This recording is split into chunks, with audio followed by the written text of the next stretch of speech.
할렐루야. 밴쿠버에서 5년째 담임 목회하고 있는 정성일 목사입니다. 제가 말주변이 없어서 모교회에서 설교한다는 것은 한 번씩 상상은 해봤지만 이 감동과 또 감사, 제가 어떻게 표현할 방법이 없고 오늘 이 말씀으로 잘 여러분들께 전달하도록 하겠습니다. 오늘 읽은 본문에는 두 가지의 사건이 기록되어져 있습니다. 첫째는 예수님께서 세례 마태의 집에서 식사하실 때에 바리새인들이 와서 어찌하여 너희 선생은 세리와 죄인들과 함께 식사를 하느냐 라고 흉을 보았던 사건이 기록되어져 있고, 또 두 번째 사건은 역시 예수님이 제자들과 함께 먹고 마실 때에 이 세례 요한의 제자들이 와서는 우리와 바리새인들은 금식하는데 왜 당신과 당신의 제자들은 금식하지 않습니까? 하고 책망 혹은 비난하는 사건이 기록되어져 있습니다. 이 사건들에 참 많은 교훈들이 있는데 오늘 하나님께서 저에게 주신 그 복음의 소식을 중심으로 우리 여러분들께 말씀을 전달하고자 합니다. 먼저 어찌하여 너희 선생은 세리와 죄인들과 함께 먹고 마시느냐라고 비난했던 바리새인들에게 예수님께서 주신 답변은 두 가지입니다. 오늘 본문 12절 한번 보시죠. 예수께서 들으시고 이르시되 건강한 자에게는 의사가 쓸데없고 병든 자에게라야 쓸데있느니라. 너희는 가서 내가 긍휼을 원하고 제사를 원하지 아니하노라 하신 뜻이 무엇인지 배우라. 나는 의인을 부르러 온 것이 아니요 죄인을 부르러 왔노라. 어찌하여 너희 선생은 세리와 죄인들과 먹고 마시느냐? 여기에 대한 예수님의 대답은 두 가지. 첫째, 나는 의인을 부르러 온 것이 아니라 죄인을 부르러 왔다. 예수님 죄인을 부르러 왔습니다. 우리 이건 너무나 잘 아는 내용이죠. 둘째, 너희는 가서 내가 긍휼을 원하고 제사를 원하지 아니하노라 하신 뜻이 무엇인지 배워라. 이게 오늘 전체 본문의 주제입니다. 너희는 가서 나는 긍휼을 원하고 제사를 원하지 않는다. 이 뜻을 배워라. 여러분, 이게 무슨 뜻일까요? 나는 긍휼을 원한다. 여러분, 긍휼이 뭡니까? 이 말씀은 호세아 6장 6절에 있는 말씀을 예수님께서 인용한 말씀입니다. 호세아 6장 6절에서는 나는 인애를 원하고 제사를 원하지 않는다라고 기록되어져 있습니다. 호세아 6장 6절에 기록되어 있는 인애라는 단어를 신약에서 예수님께서 말씀하실 때 우리가 긍휼이라고 번역을 했고, 이 단어의 원래 그 히브리어는 헤세드입니다. 헤세드란 하나님의 사랑이라는 뜻입니다. 그러니 하나님의 사랑을 이제 오늘 본문에서는 긍휼 이렇게 번역을 한 것이죠. 그러면 나는 긍휼을 원하고 제사를 원하지 않는다. 이 말씀을 이제 다시 표현하게 되면 하나님은 제사를 원하는 것이 아니라 하나님의 사랑 알기를 원한다. 이렇게 우리가 받아들이면 됩니다. 하나님은 제사를 원하는 게 아니라 뭘 원하신다고요? 하나님의 사랑 알기를 원하십니다. 그럼 여러분, 하나님의 사랑은 뭡니까? 하나님의 사랑은 요한 1서 4장 10절에 사랑은 여기에 있으니 우리가 하나님을 사랑한 것이 아니요 하나님이 우리를 사랑하사 우리 죄를 속량하기 위하여 화목제물로 그 아들을 보내셨느니라. 하나님의 사랑은 우리의 죄를 속량하기 위하여 하나님의 아들 그 예수 그리스도를 보내심, 그 예수 그리스도가 하나님의 사랑입니다. 그러니 나는 긍휼을 원하고 제사를 원하지 않는다. 이 말씀은 나는 너희의 제사를 원하는 게 아니라 너희가 예수 알기를 원한다 라는 뜻입니다. 그러면 하나님께서 우리에게 제사라는 제도는 왜 주셨나요? 제사라는 제도는 하나님의 사랑을 알아라고 우리에게 주셨습니다. 제사라는 그 제도 자체의 의미가 있는 것이 아닙니다. 그럼 제사를 통해서 하나님의 사랑을 우리는 어떻게 알 수 있을까요? 하나님 앞에 제사 드릴 때 가장 중요한 제사의 핵심은 제물을 잡아 죽이는 것이 제사의 가장 중요한 핵심입니다.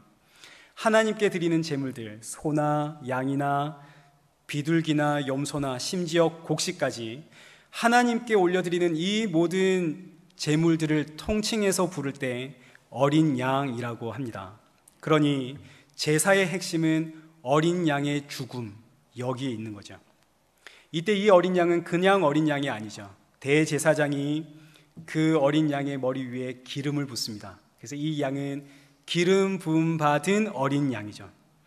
제사장을 통해 기름 부음 받은 어린 양, 기름 부음 받은 어린 양을 히브리어로 메시아라고 합니다. 기름 부음 받은 자, 메시아. 그러니 제사는 하나님께서 하나님의 사랑 알아라고 우리에게 주신 것인데, 하나님의 사랑은 뭡니까? 하나님의 사랑은 기름 부음 받은 어린 양.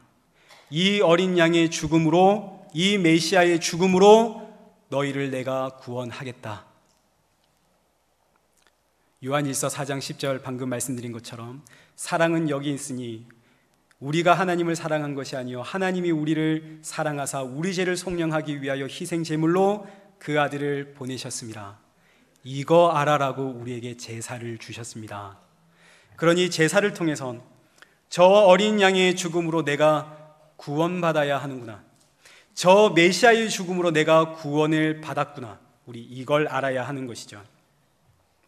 구약의 모든 성도들은 다 이 제사를 통해서 기름 부음 받은 어린 양, 그 메시아의 죽음으로 내가 구원을 받습니다라는 믿음으로 구원을 받았고, 오늘 이 신약 시대는 이 메시아, 그 하나님의 어린 양이 예수 그리스도로 밝히 드러난 시대입니다. 그래서 오늘날 성도는 하나님의 어린 양 예수 그리스도가 십자가에서 고난받으시고 죽으시고 부활하심을 믿는 믿음으로 구원을 받습니다. 사도행전 4장 12절에 다른 이로서는 구원받을 수 없나니 천하 사람 중에 구원받을 만한 다른 이름을 주신 적이 없느니라. 하나님은 우리에게 구원받을 만한 다른 이름 주신 적이 없죠. 신구약의 모든 성도들 하나님의 어린 양 예수 그리스도의 이름으로 구원을 받습니다. 이것이 구약 제사에 담겨 있는 국률입니다. 그러니 아무리 제사를 열심히, 아무리 제사를 정성을 다해 드려도 이 하나님의 국률이신 예수 그리스도 알지 못하면 그 제사는 의미가 있나요, 없나요? 의미가 없죠. 천천의 순양이나 만만의 강물 같은 기름 하나님께 드린다 한들 아무런 의미가 없습니다. 바리새인들, 하나님께 정성을 다해 예배를 드리는 사람들입니다. 그들의 정성과 열심 따를 자가 없죠. 그런데 이들의 제사에는 제물은 있지만 뭔 없다고요? 국률이 없죠. 제사의 본질이 되어지는 국률, 그 하나님의 사랑, 하나님의 어린 양, 메시아, 예수 그리스도가 보이지 않으니까 하나님께 제사를 드릴 때마다 하나님, 제가 이번에 소 가져왔습니다. 소를 드릴 수 있도록 저에게 이렇게 복 주셔서 감사합니다. 그러면 저기 옆에서 비둘기 가져온 사람이 부끄럽고 창피해서 하나님, 저에게도 복 주셔서 저도 저 사람처럼 소 드릴 수 있게 해 주십시오. 저기 있는 사람은 하나님, 저 사람은 저렇게 어렵고 힘든 형편에도 소 바쳤는데 하나님, 저도 이렇게 어렵고 힘든 형편이지만 소 바칠 수 있는 믿음 주십시오. 이러고 기도하고 있다면, 이러고 제사 드리고 있다면 이게 전부 다 우상 숭배가 되는 겁니다.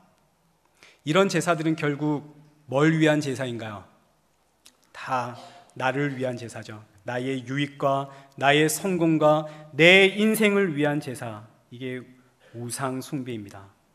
그래서 그토록 열심히 하나님 앞에 제사 드리는 이스라엘 백성들을 향해서 구약의 마지막 성경 말라기가 어떻게 끝나냐면 이렇게 끝이 나죠. 너희가 내 제단에 헛되이 불사르지 못하게 하기 위하여 누가 이 성전문 닫을 자가 있으면 좋겠도다. 내가 너희를 기뻐하지 아니하며 내가 너희 손으로 드린 것을 받지도 아니하리라. 이 말씀은 오늘 이 신약 시대에도 고스란히 적용이 되어지는 겁니다. 오늘 이 신약 시대에는 제사를 드릴 이유가 없죠. 왜요? 히브리서 7장 27절에 이제는 백성의 죄를 위하여 날마다 제사 드리는 것과 같이 할 필요가 없으니 이는 그가 단번에 자기를 드려 이루셨습니다. 그리스도께서 장래의 좋은 일의 대제사장으로 오사 염소와 송아지에 필요하지 아니하시고 오직 자기의 피로 영원한 속죄를 이루사 단번에 성소에 들어가셨느니라. 예수님께서 단번에 영원한 속죄를 드리셨기 때문에 오늘날 예배는 제사를 드릴 이유는 없습니다. 그러나 이 예배를 통해서 우리는 뭘 보아야 하나요? 날 위해 단번에 영원한 화목 제물이 되어주신 예수 그리스도 보아야 하는 것이죠. 이것이 나는 긍휼을 원하고 제사를 원하지 않는다. 가서 이 말이 무슨 뜻인지를 배워라 라는 뜻입니다. 하나님이 원하는 예배자 우리 모두 다 되고 싶습니다. 그런데 하나님이 원하는 예배자가 되겠다고 최선을 다해 헌금을 하고 정말 최선을 다해 충성하고 헌신하고 봉사하고 섬기고 온 열심을 다했다 한들 하나님의 긍휼이신 예수 그리스도 알지 못하면 그 예배에 아무 의미가 없습니다. 아무리 정성 다해 그런 예배 드린다 한들 하나님께서는 제발 이 성전에 문 좀 닫아줬으면 좋겠다 하시는 거죠. 모든 예배는 하나님이 나를 어떻게 구원하셨는지를 알고 저 십자가의 예수님 앞에 우리의 무릎을 꿇는 것이 우리가 오늘 예배 드리는 목적입니다. 우리가 잘 아는 빌립보서 2장 9절 말씀에 이러므로 하나님이 그를 지극히 높여 모든 이름 위에 뛰어난 이름을 주사 하늘에 있는 자들과 땅에 있는 자들과 땅 아래에 있는 자들로 모든 무릎을 예수의 이름에 꿇게 하시고 모든 입으로 예수 그리스도를 주라 시인하여 하나님 아버지께 영광 돌리게 하셨느니라. 예수의 이름 앞에 무릎을 꿇는다는 의미는 예수님이 나의 주라는 뜻입니다. 예수님이 나의 주라는 말은 예수님이 나의 주인이라는 뜻이죠. 예수님을 믿는 사람은 두 부류로 나뉘게 되어집니다. 예수님 믿는 사람이 있고 주 예수를 믿는 사람이 있죠. 이거 완전히 다른 이야기입니다. 성경은 항상 주 예수를 믿으라 라고 우리에게 가르치고 있습니다. 우리는 주 예수를 믿는 겁니다. 예수를 믿으면 예수 믿고 난 이후에 콩고물, 제밥에만 관심이 생깁니다. 나 이제 예수 믿었으니 하나님 복 주시겠지. 나 이제 예수 믿었으니 하나님 나 성공해 주시겠지. 기도를 해도 하나님 저 이거 필요합니다. 주십시오, 주십시오, 주십시오. 이거 주십시오, 저거 주십시오. 예수님이 그저 내가 복을 받기 위한 수단으로 전락해 버리고 맙니다. 하나님께 나아가서 복도 받고 병도 낫고 세상에서 성공하게 되어지는 하나의 방편에 불과하게 되어지죠. 이런 예배는 수천 번 드린다 한들 아무 의미가 없습니다. 반대로 주 예수를 믿는 사람은 완전히 다르죠. 예수님이 나의 주인이 되시면 로마서 14장 8절에 살아도 주를 위해 죽어도 주를 위해 사나 죽으나 우리는 누구의 것인가요? 주의 것이로다. 부해도 주를 위해 가난해도 주를 위해 성공해도 주를 위해 망해도 주를 위해 내가 사는 게 아니라 누가 사시나요? 예수님 사시는 거죠. 그러니 사랑하는 성도 여러분, 주 예수를 믿으십시오. 이것이 오늘 우리가 예배를 드리는 목적입니다. 오늘 여러분은 뭐 기대하고 이 예배 자리에 나오셨습니까? 예배 자리는 내가 죽고 예수님 사시는 자리입니다. 나 죽고 예수님 나의 주인 되는 자리죠. 이 복된 은혜가 오늘 여러분 안에 임하길 축원합니다. 두 번째 사건입니다. 예수님께서 바리새인들에게 말씀하실 때 세례 요한의 제자들이 찾아왔습니다. 그리고 하는 말이 우리와 바리새인들은 금식하는데 왜 당신과 당신의 제자들은 금식하지 않습니까? 이 의미는 지금이 금식의 때라는 뜻입니다. 오늘은 금식을 해야 하는 금식의 날인데 예수님은 먹고 마시더라는 것이죠. 그래서 이 세례 요한의 제자들이 예수님을 보니까 너무 기가 막히고 어이가 없어서 세례 요한이 예수님을 향해서 보라, 세상 죄를 지고 가는 하나님의 어린 양이다. 보라, 하나님의 그 메시아다. 이렇게 증거를 했습니다. 그럼 예수님이 그 하나님의 어린 양, 그 메시아라면 먼저 본된 모습 보여야 하지 않겠습니까? 오늘의 금식의 날이면 예수님이 앞장서서 금식해야 하는 거 아닙니까? 그런데 예수님은 먹고 마시더라.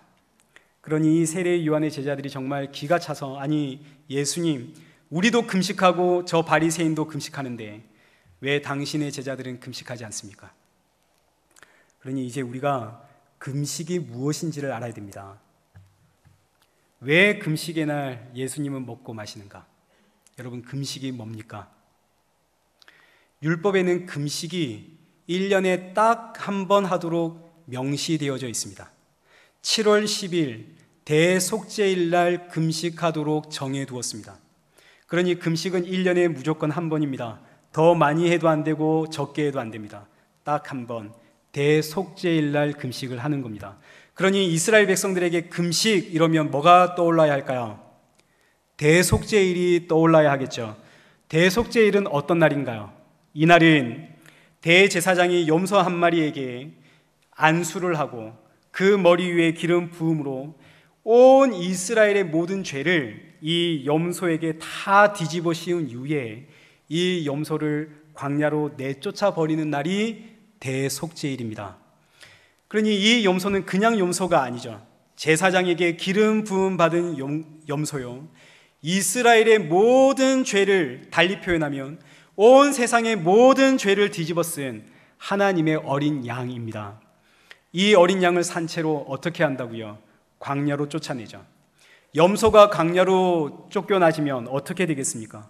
먹을 것이 없어서 굶주리고 마실 것이 없어서 목이 타고, 그러다가 사나운 짐승이 오면 그 짐승에 의해서 찢겨 먹든지 아니면 굶어 죽든지 하겠죠. 왜 이렇게 잔인하게 염소를 광야로 내몰까요? 이 염소가 뭘 뒤집었었기 때문에, 죄를 뒤집었었기 때문에, 온 이스라엘의 죄와 온 세상의 죄를 다 뒤집었었기 때문에 그 죄값으로 고통과 고난 당한 이후에 죽어야 하는 거죠. 죄의 삭은 사망이니까요. 그럼 이제 이 염소, 이 어린 양, 누구에 대한 이야기입니까? 예수님에 대한 이야기가 되죠. 이사야 53장 5절 이하에 그가 찔림은 우리의 허물 때문이요 그가 상함은 우리의 죄악 때문이라. 그가 징계를 받음으로 우리가 평화를 누리고 그가 채찍에 맞음으로 우리가 나음을 얻었도다. 우리는 다 양 같아서 그릇 행하여 각기 제 길로 갔거늘 여호와께서는 우리 모두의 죄악을 그에게 담당시키셨도다. 여호와께서 우리 모두의 죄악을 누구에게? 예수님께.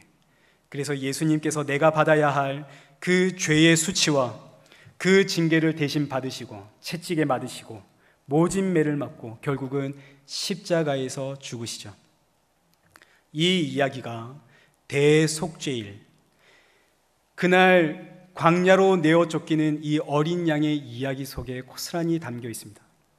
이날 사람들이 온 이스라엘의 죄를 뒤집어 쓴 이 어린 양 광야로 쫓아내면서 뭐 해야 한다고요? 금식해야 한다고요. 그러니 금식은 뭘 기억하라고 주신 제도인가요? 1년에 한 번 금식을 통해서 뭘 기억해라? 너희의 죄를 짊어지고 광야에서 죽은 어린 양 기억해라. 그 어린 양 때문에 너희가 구원을 받는다는 사실을 기억해라. 이거 알아라고 주신 게 금식입니다.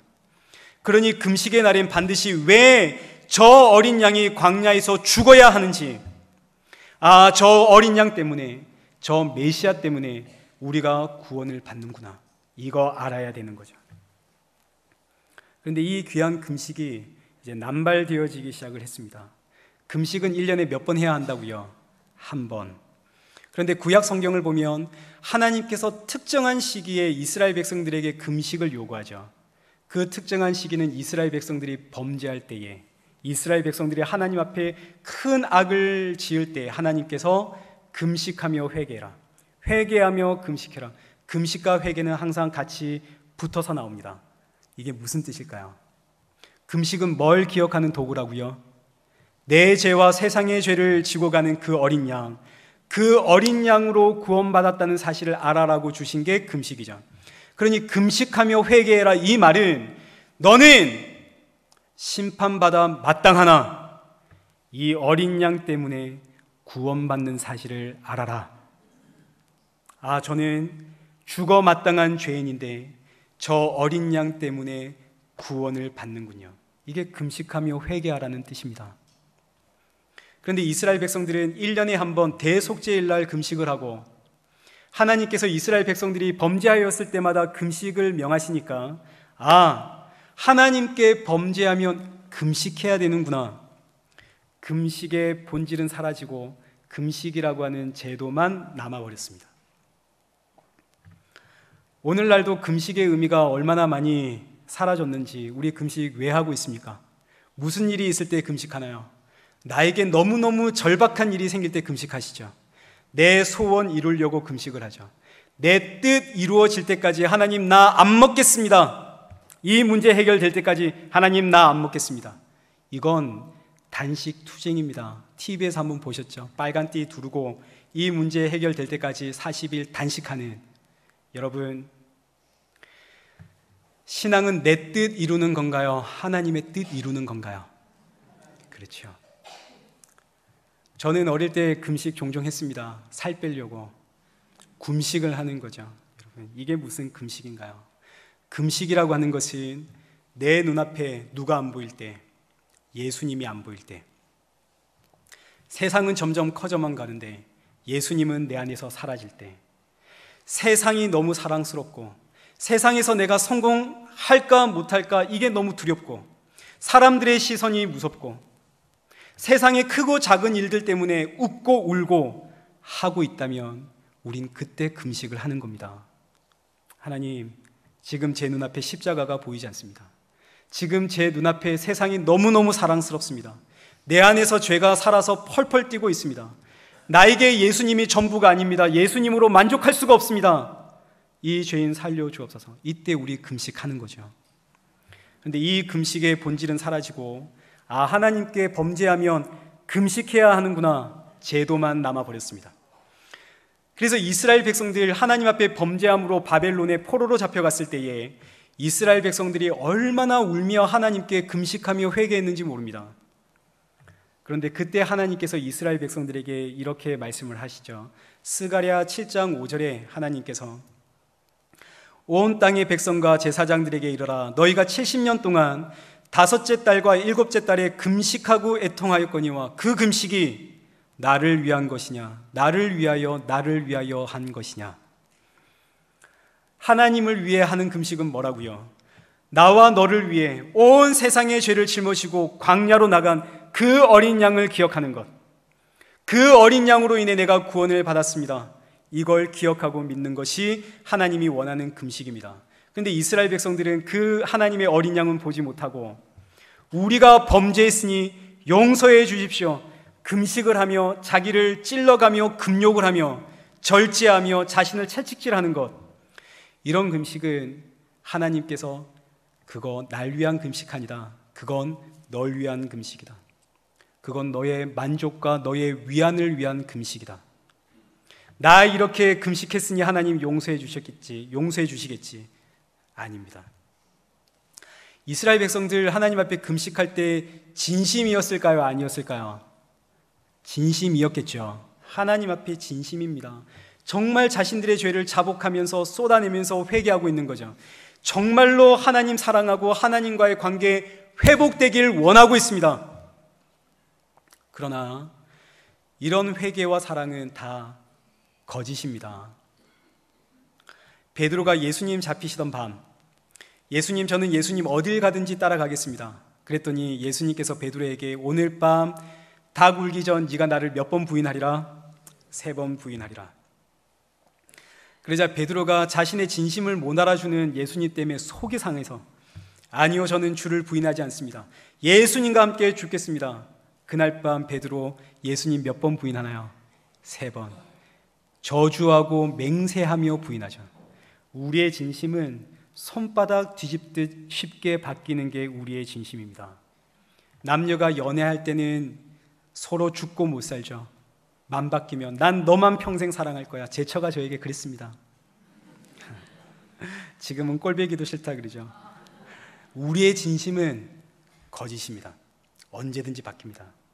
그래서 하나님께서 이사야 58장 5절에서 참된 금식이 무엇인가 이야기할 때 이것이 너희들이 하는 그 금식이 어찌 내가 기뻐하는 금식이 되겠느냐. 우리의 다짐과 우리의 결단과 우리의 진심은 하나님 앞에 의미가 없습니다. 그걸로 죄사함 되는 게 아닙니다. 그걸로 죄 용서 받는 거 아니죠. 내가 기뻐하는 금식은 흉악의 결박을 풀어주며 멍에의 줄을 끌어주며 압제당하는 자를 자유케 하는 것이다. 흉악의 결박 풀어주고 죄의 멍에를 끌어주는 이 참된 금식, 이게 무슨 이야기입니까? 세상 죄를 짊어지고 광야로 나가는 그 하나님의 어린 양 이야기 아닙니까? 죄의 결박, 죄의 멍에, 죄의 압제에서 자유를 주기 위해 세상 죄를 짊어지고 광야로 나가는 그 어린 양을 믿는 것, 이것이 참된 금식입니다. 이게 하나님이 기뻐하는 금식이죠. 이 금식의 약속대로 지금 어린 양이신 그 예수 그리스도가 이 땅에 오셔서 오늘 본문에서 그 예수님이 세리와 죄인들, 그들의 죄의 멍에를 끊어내고 죄의 결박을 끊어내는 지금 참된 금식을 하고 있는 이 자리에서 세례 요한의 제자들이 나와 예수님께 우리와 바리새인들은 금식하는데 왜 당신과 당신의 제자들은 금식하지 않습니까? 참된 금식을 행하는 예수님을 보지를 못하고 있더라. 이런 세례 요한의 제자들에게 예수님께서 주신 말씀이 우리 그 유명한 말씀이죠. 새 포도주는 어디에 담으라고요? 새 부대에 담으라. 새 포도주는 발효를 하기 때문에 탄력이 좋은, 잘 늘어나는 새 가죽 부대에 담아야 됩니다. 근데 이 새 포도주를 낡은 가죽 부대, 탄력이 없는 딱딱하게 굳어있는 가죽 부대에 담으면 발효가 될 때 부풀어 오르다가 결국은 빵 하고 터져버리는 거죠. 그래서 새 포도주는 새 부대에 넣어라. 새 포도주는 예수님을 상징합니다. 부대는 오늘 저와 여러분을 상징하죠. 유대인들은 지금 예수님이라는 새 포도주를 도무지 담을 수가 없습니다. 왜일까요? 예수님이라는 포도주를 내 안에 담으면 그동안 내가 해왔던 나의 그 행위들, 하나님 앞에 내가 열심을 다했던 나의 그 열정들, 내가 하나님께 드렸던 그 정성과 섬김, 그 헌신, 이게 전부 어떻게 되니까요? 다 터져버리니까요. 나는 금식하는 사람입니다. 나는 충성, 헌신, 봉사하는 사람입니다. 나는 저들과 다르게 일주일에 3번, 4번씩 기도하는, 교회에 나와 예배하는 사람입니다. 나는 용서하는 사람입니다. 나는 헌금하는 사람입니다. 나는 환상을 보고 예언을 하는 사람입니다. 근데 예수님이 내 안에 들어오면 저 세리와 죄인들과 내가 똑같은 칭찬을 받습니다. 똑같은 취급을 받는 거죠. 나는 칭찬을 받아도 좀 더 받아야 되는 사람이고, 나는 천국의 상급을 받아도 좀 더 받아야 되는 사람이고, 나는 복을 받아도 좀 더 받아야 되는 사람인데, 나는 성공을 해도 저 사람보단 더 해야 되는 사람인데, 저 망할 세리와 죄인들과 내가 똑같은 취급을 받으니까 너무너무 싫은 거죠. 그래서 어떻게 했나요? 예수님을 담아서 내가 터지기 전에 예수를 죽이자. 이것이 오늘 저와 여러분의 이야기입니다. 우리의 이야기입니다. 이 땅을 살아가는 사람들 그 누구도 예수님 담을 수가 없습니다. 예수님 담으면 내가 어떻게 되나요? 내가 빵 하고 터지거든요. 어떻게 여러분 안에 예수님이라는 포도주 담겨 있습니까? 여러분 안에 예수님이라는 포도주가 담겨 있다는 말은 나의 전부가 예수님이라는 뜻입니다. 내가 예수님으로 가득 차 있다는 뜻입니다. 정말 예수님으로 채워져 있다면 왜 내 자존심 그거 상한다고 화를 냅니까? 왜 내 말 안 들어준다고 화를 내나요? 왜 내 뜻대로 안 된다고 짜증냅니까? 왜 사람 때문에 속상해하고 돈 없어서 힘들어합니까? 내 안에 예수님으로 가득 차 있다는데, 예수님으로 나는 만족하며 사는데, 여러분 안에 예수님 채워져 있나요? 없나요? 없죠. 이 땅을 살아가는 모든 인생들, 성도들을 다 포함해서 우리는 예수님으로 채워지는 인생이 아닙니다. 우리는 다 나로 채워져 있습니다.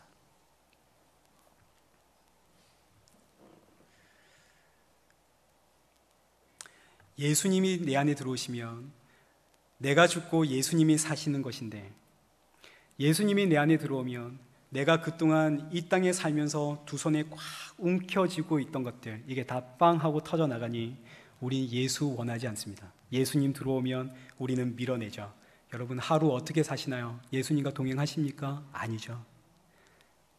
아침에 성경 읽을 때, 기도할 때는 동행하겠지만 살아가면서 보십시오. 늘 우리는 밀어냅니다. 근데 놀랍게도 복음이란 무엇인가요? 나는 예수님 밀어내는데 예수님께서는 포기하지 않고 끊임없이 내 안에 들어오시죠. 이게 복음입니다. 나는 예수님 밀어내는데 예수님은 내 안에 들어오십니다. 그래서 예수님의 이 베드로의 이야기를 끝으로 오늘 말씀을 맺도록 하겠습니다. 우리 잘 아는 시몬이라고 불리우는 베드로입니다. 갈릴리 바닷가에서 고기 잡는 어부인데 하루는 밤새 그물질을 했는데 물고기를 한 마리도 잡지 못했습니다. 근데 저기서 한 사람이 묻죠. 고기가 잡힙니까? 아니요, 고기가 잡히지 않습니다. 그러자 그 사람이 그럼 저 깊은 데 가서 그물을 한번 던져보십시오. 그래서 던졌더니 그물이 어떻게 되었나요? 찢어질 만큼 잡혔죠. 베드로가 나아가 보니까 예수님이라는 선생입니다. 이 예수님이라고 하는 선생이 베드로에게 사람을 낚는 어부가 되라. 고기 낚는 어부가 되지 말고 내가 너로 사람을 낚는 어부가 되게 하리라. 이 말씀 앞에 베드로가 예수님 쫓아가게 되어집니다. 베드로가 예수님의 수제자가 될 만큼 온 힘과 열정과 사랑과 정성을 다해 예수님을 섬기자. 베드로는 진심입니다. 정말로 예수님 사랑하며 섬겼습니다. 3년이 지났죠. 어느 날 밤 예수님께서 십자가에 달려 죽기 그 전밤 예수님께서 제자들을 다 불러 모아서 너희가 오늘 밤 다 나를 버릴 것이다, 이 이야기를 전했더니 베드로가 펄쩍펄쩍 뜁니다. 모두가 주를 버려도 저는 주를 버리지 않습니다. 그랬더니 예수님이 우리 방금 아까 또 살펴봤듯이 네가 닭 울기 전에 나를 3번 부인할 것이다. 베드로가 너무너무 속상하고 억울해서 가슴을 치죠. 나의 이 진심을 왜 몰라주십니까? 예수님 어디를 가든지 제가 따릅니다.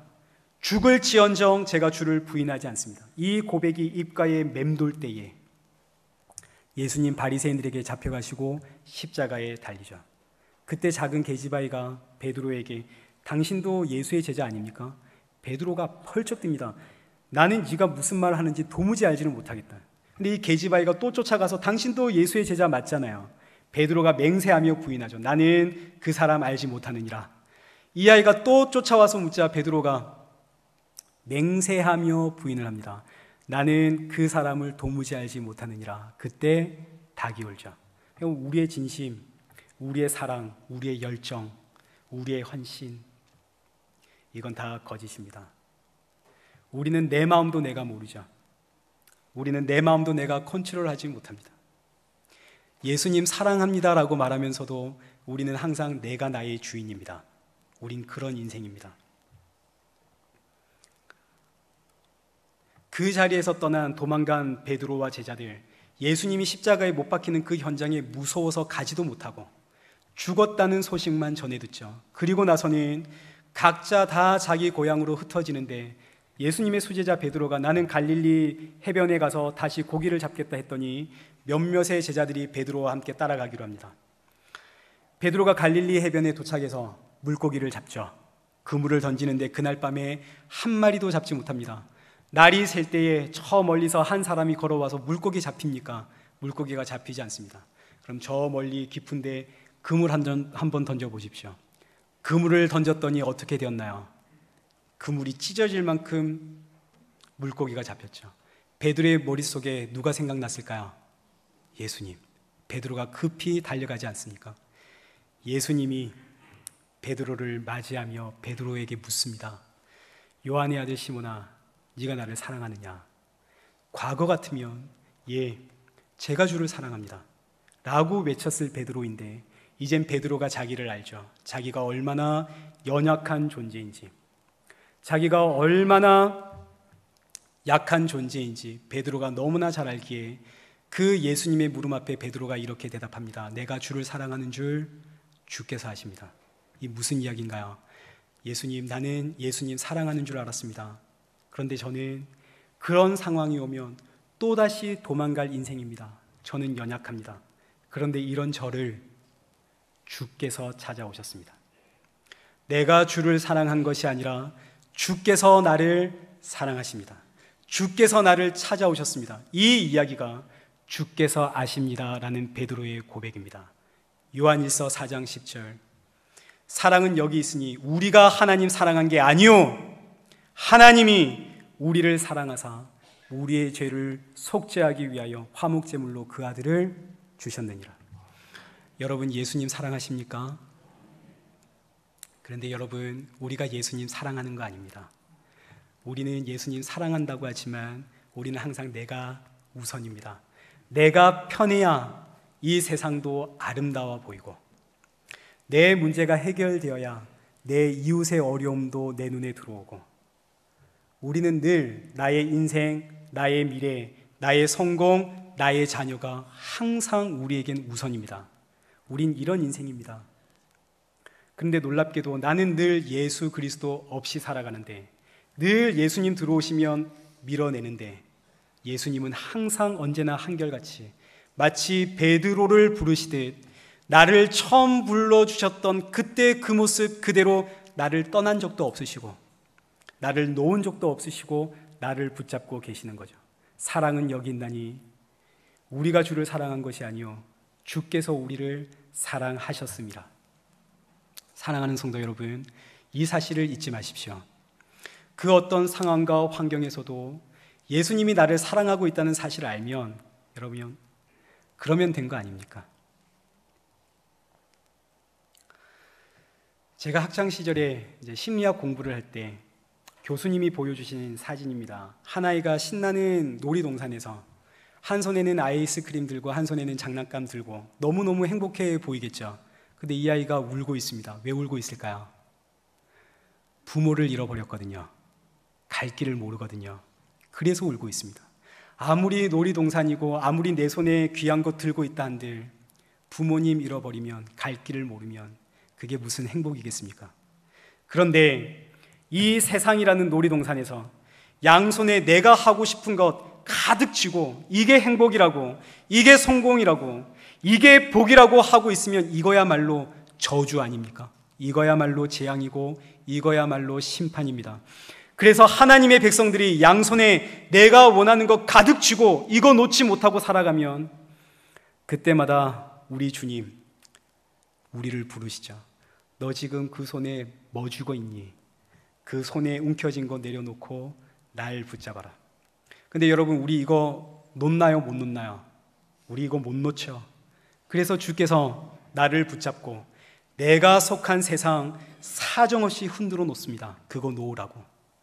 뒤집어서 우리를 탈탈 털어내시죠. 그거 놓으라고. 그거 놓고 날 잡으라고.